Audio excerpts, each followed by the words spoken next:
Hey everyone, hello, hello, hello. I am not one to get into other people's heads too much.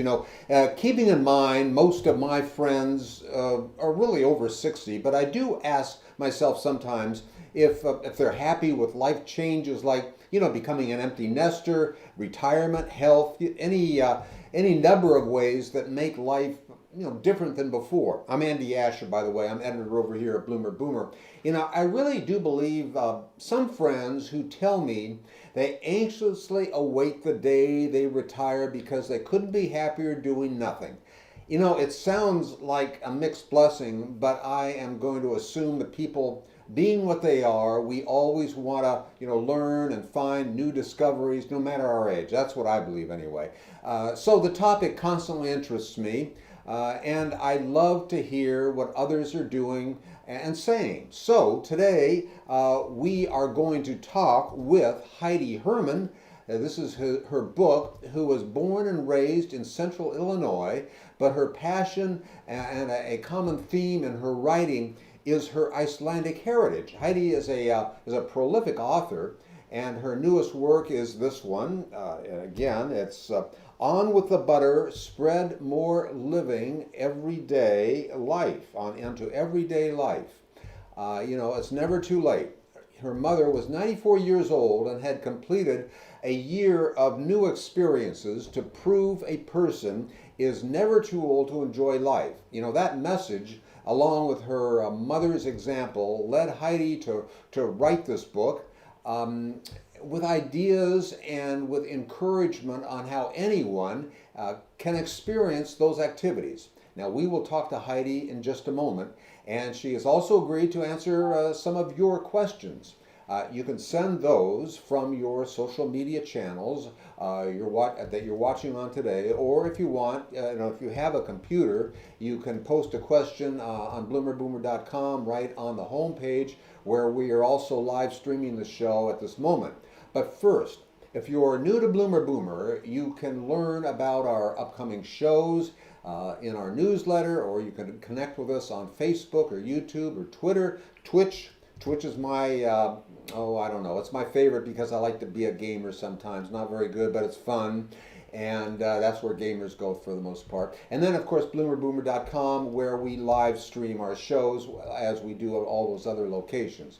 So like us and follow us on your favorite social media channel to hear more about what's coming up. And in the meantime, we're going to get started with Heidi Herman and her book, On with the Butter, Spread More Living onto Everyday Life. But first, remember, I do love marmalade.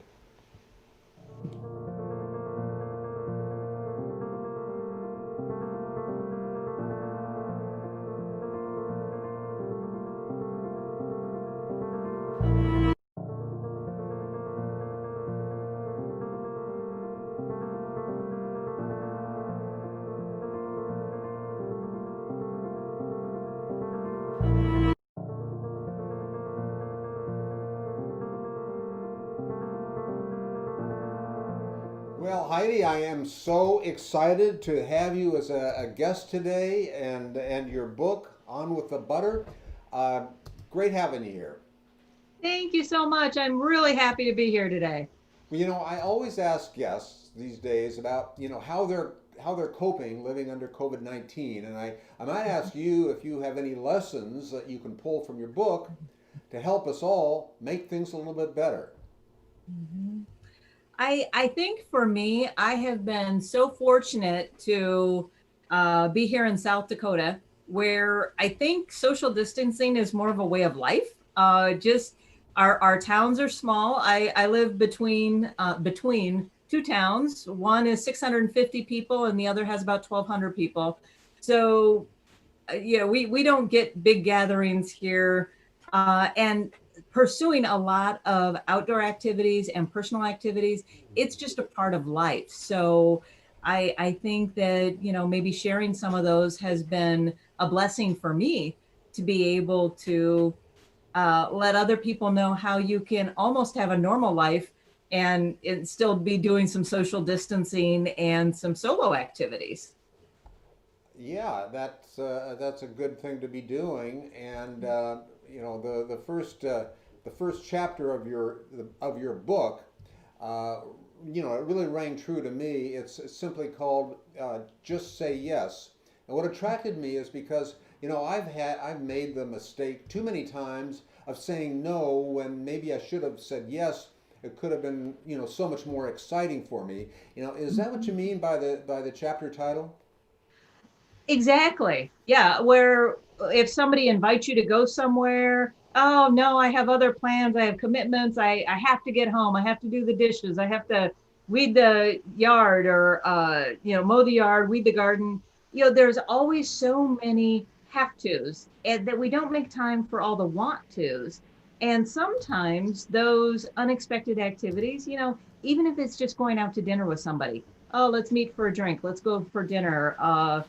Go to the ballet with me, come to my kids' piano recital, whatever it might be. You just don't know if you might enjoy it or it might lead to something else. But we tend to be so focused on our routines and our responsibilities in life that we don't always make time to just go, yeah, let's just say yes and let's go do that. Yeah, and especially when maybe you have less restrictions and more freedom, it gives you more of a reason to say yes than no. There's no excuses. Exactly, especially once, like you said, we hit 50 and over, being retired.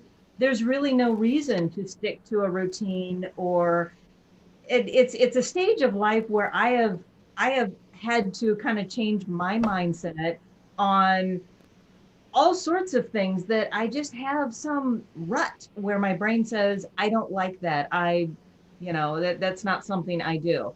I don't go to a whole lot of auctions, but that doesn't mean I don't like them. It's one of those things that I never thought of doing until I moved to South Dakota, and they seem to be going on a whole lot more frequently here. So when you go there, you find out all of a sudden it's this big social activity. They have food vendors there sometimes, and you can just sit and socialize even if you don't buy anything. And you're like, wow, I didn't know that's what an auction was. So you never know how things are going to turn out. Okay, now you left me on that one. Maybe it's because I don't live there, but are you talking about auctions? What kind of auctions? Any number of things. Sometimes you can go to an estate auction, or it could be a farm auction. Uh, Different people that we've known. One couple was downsizing. They were leaving the area and going back to Minnesota and more in the big city. And they had a lot of things to get rid of. So they had an all day auction, outdoors, food vendors, and it's a great socializing activity. Okay, I wouldn't have known about that unless I had talked to you. You also talk about, enjoying the simple things. Then you talk a little bit later about being bold. Now, in some ways, those two concepts seem, kind of contradictory. It strikes me that, simple often is not about being bold. How do you see it? I absolutely agree with you, and that's what I wanted to accomplish with this book is to present lots of different ideas. Like the Just Say Yes chapter is all about trying new experiences. But then I have another chapter that's all about education and learning new things. And even if you don't want to change careers or start another job, that doesn't mean you can't go back and take a few college courses and learn new things. So having a chapter on enjoying the simple things to remind us that, yeah, it's great to go to the lake and take a walk or watch the sunrise, the sunset, but then also be bold. I had the opportunity when I turned 52, I got an email offer to go uh, jump, parachuting. And I first looked I at it, I'm know going it, like, yeah, sure. yeah, I have no desire to jump out of an airplane until I realized it was one of those indoor places where you're only about 4 feet off the ground, but it's the whole experience of free falling. And I wasn't really sure I wanted to do it, but I did it anyway. And it was really cool. So it was definitely not a simple thing that, like enjoying the sunrise or something like that. It was definitely for me something where I had to be bold, but having all those and just being open to every opportunity that can come your way. That's why I wanted to make sure to hit so many different topics, um, because life is like that. There are just so many different things to try, places to go, people to talk to, things to do, even food. You can spend so many different activities focused on food, whether it's restaurants, cooking, going to the farmer's market. Lots of different things can involve food or any number of things. Yes, and it shows that I have been way too sheltered because, I know about skydiving, but I've never heard about the one where you're 4 feet off the ground. That's a lot, sounds a lot safer to me. Yes, it is. And I will be honest, you have the opportunity to go 3 or 4 times, and even one where you can go much higher up. And that one, I got in the little tube, and within about 10 seconds, I'm like, yeah, no, I'm done. I tried it a couple of times, but then when it got a little out there for me, I had to say, well, I tried it, but now I know what my limit is. So you're not jumping out of a plane anytime soon. I am not. No, the Uh, closest I've come is paragliding, where I jumped off a cliff.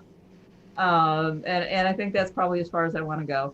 that's pretty good. Now, tell me a little bit about your Icelandic heritage. Is what you write about somehow, baked into the Icelandic culture? It really is. My mom was Icelandic. She was born and raised in Iceland, and her entire family back to the year 860, all Icelandic.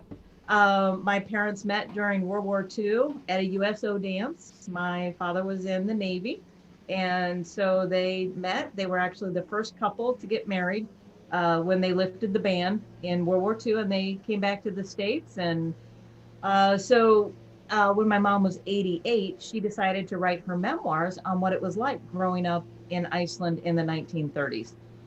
She used to joke that when people asked her where she was from because of her accent, that she would say Iceland, and people would get this weird glazed look. All yeah, and you could tell that the wheels are turning, to where they're desperately trying to place where Iceland is, on the global map.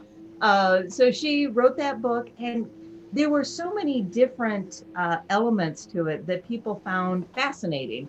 Like, there's no Santa Claus in Iceland. They have these Christmas trolls, and they have hidden people that protect the land. And 60% of the Icelandic population won't say they don't believe in these hidden people.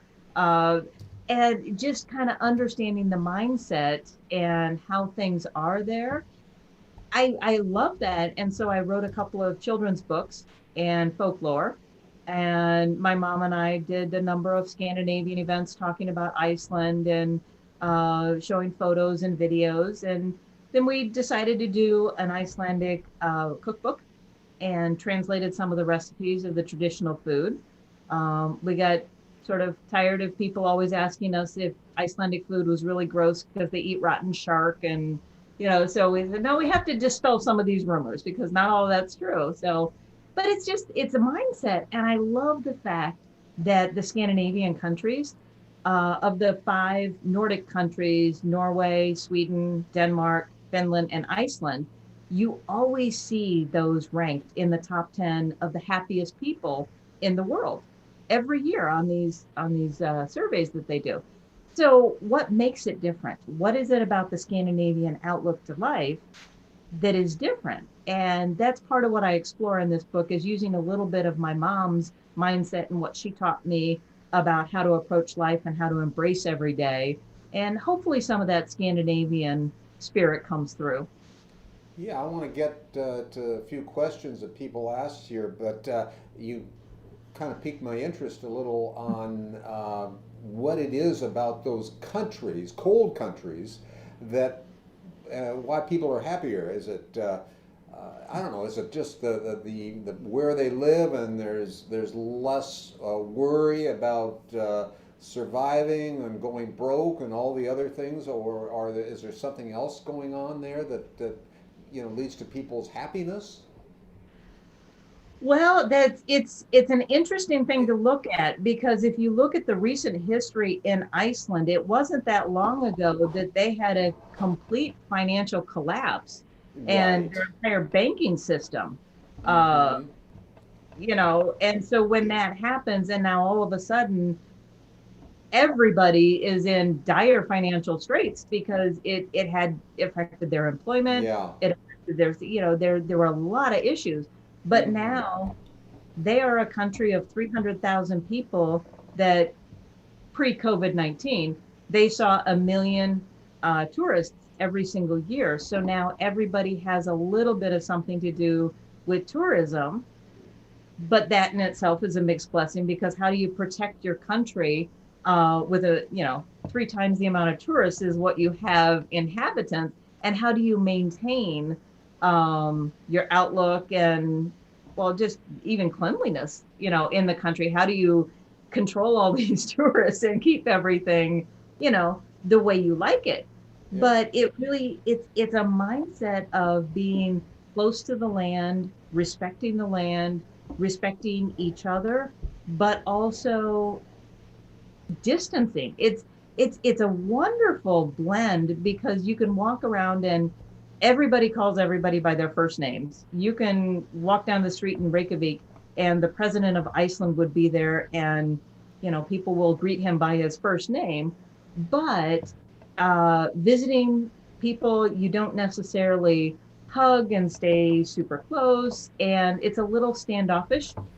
Sometimes other cultures will think, wow, Icelanders are not super friendly, but they are. It's just in a different way. Yeah, well then, every culture is different, and that's what we have to get used to. Heidi, I want to thank you for letting us ask a few questions. Here's your book. We're going to be right back with Heidi just in a second here.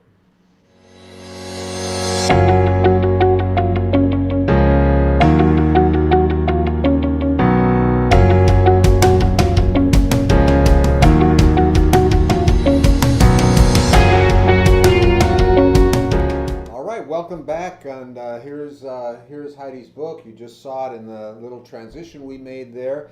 But this question here, it comes from Betty, and she wants to know what was it about your mother that instilled all of this in you? Do you think? That is such an interesting question, and it's almost hard uh to answer. I traveled with her so much, and we spoke a lot in different groups, and she was always so vital and so up for any adventure. And the number one question that I heard asked of her the most often is, where do you get this energy from? How do you come up with these ideas? And oh my goodness, where do you get this spirit from? And she never had a very good answer to it. She just called it her Viking spirit, and that it was Scandinavian.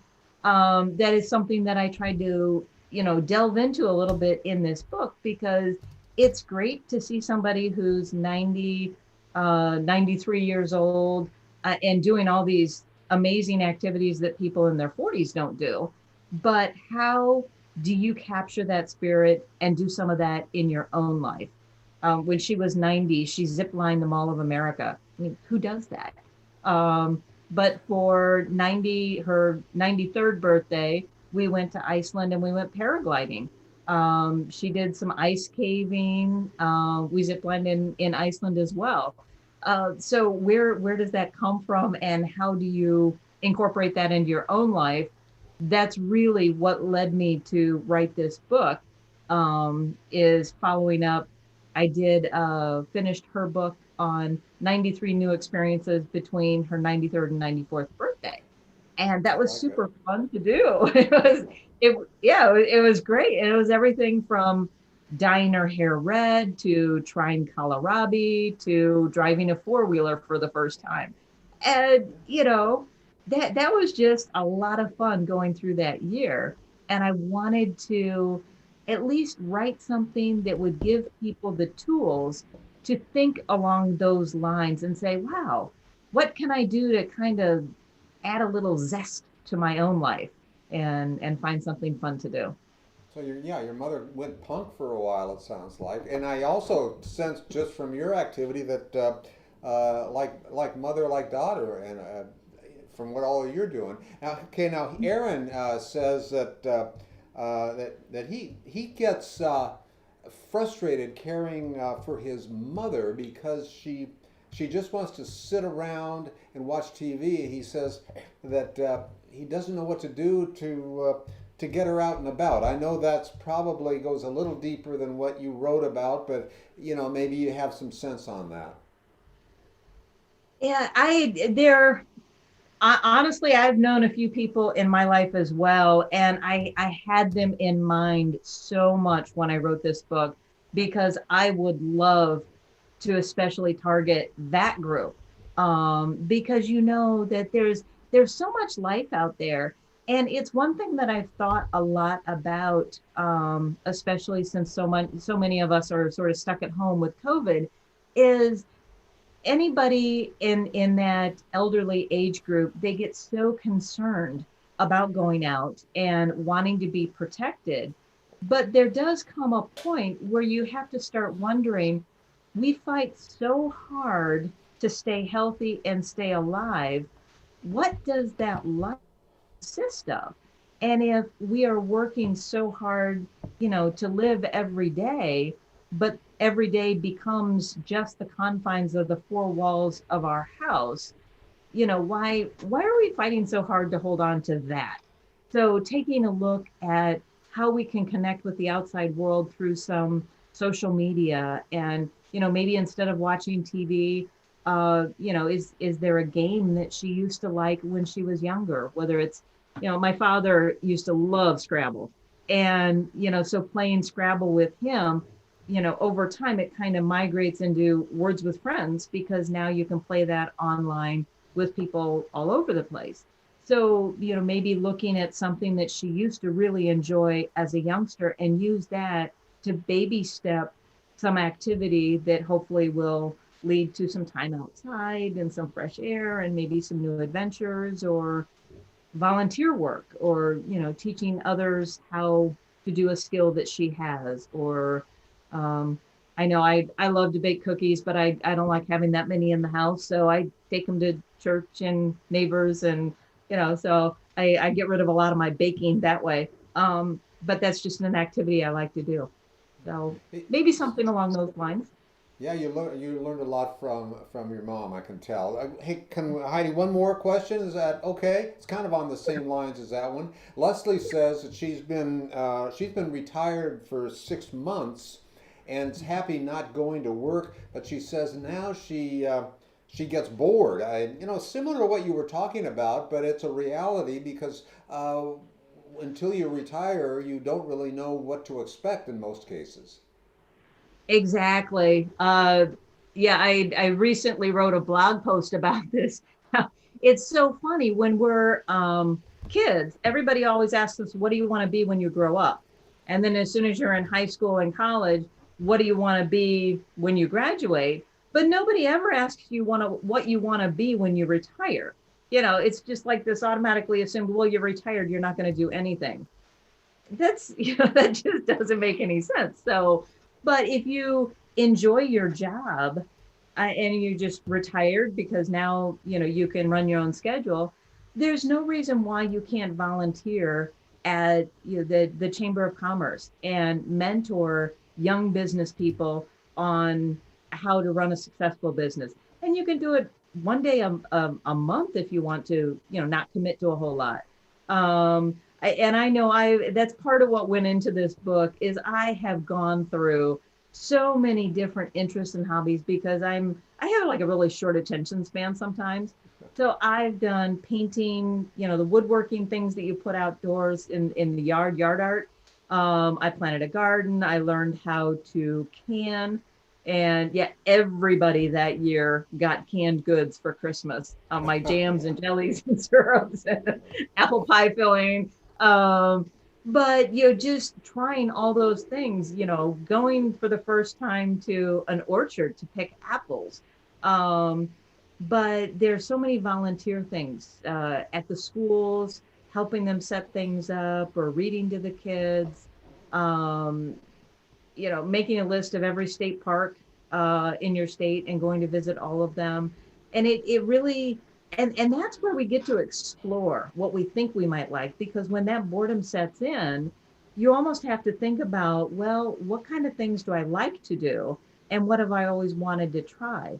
I mean, who knows? Maybe take piano lessons and join a band, or, volunteer to play for, your local house of worship, or, there, and that's the thing, is there's almost too many different ideas that until you start getting into them and trying a few, some of them you're like, I'll never do that again. But others of them you might be, that's kind of fun. Maybe I'll do that again. Yeah, yeah. Well, listen, Heidi, I said I didn't want to keep you here more than 30 minutes or so, there are a few more questions that are coming in, but I know that you're going to be right back with us so people can know how to get hold of your book and find out a little bit more. We'll be right back. Thanks.